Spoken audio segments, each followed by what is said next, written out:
If you're one of the more than 150 million people who shopped over the Thanksgiving holiday weekend, you probably read some reviews first. Retailers care more than ever about the feedback they get online, so they're pulling out all the stops to get customers to comment on their sites. Elizabeth Holmes from the Wall Street Journal reported on this story, and she joins me now. Elizabeth, we were just talking. It's one of those things, I go to the website and I read and research before I buy something, but it turns out not that many people are actually reviewing these products. No, the story came up because I rely on online reviews every time I make a purchase online.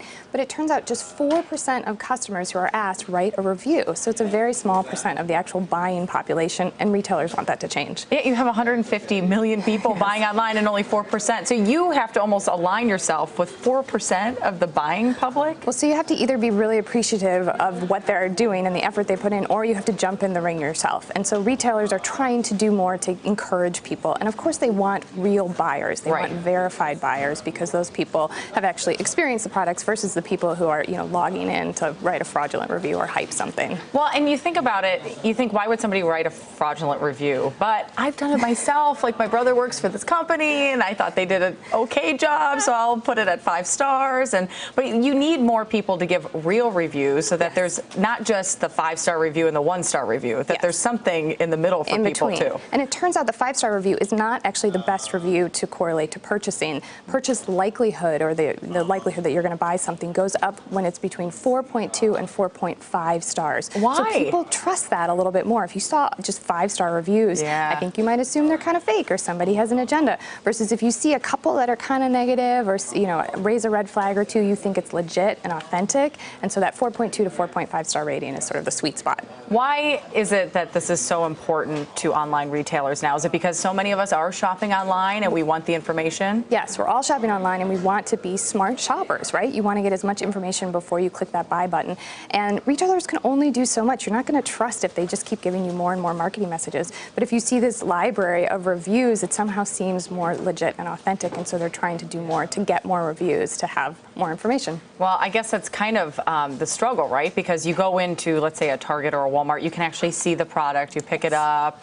They really need these to be able to tell the story that can't be told because the person's not buying in person. Well, and it also informs in-store shopping. A lot of people research online before they go to the store. And so if they read those reviews, they already have an opinion about the product that they see in front of them. So they need that help from the get-go, from that online researching moment before they walk into the store. What about negative reviews? How does that play into things? Because I automatically, when I see a really negative review, I just assume this person was crabby, they had a bad day, I don't believe it. I think for a lot of people, they dismiss those, but retailers see them as very important because they lend an authenticity, right? If it's just all glowing reviews, it might as well be written by the company themselves. And so you need a couple people to weigh in and be like, didn't love this, but I liked this. They're looking for those middle of the road reviews that, like you said, a lot of people don't leave. I think a good website out there that does a good job at this is Etsy. Yes. And it's almost one of those things, though.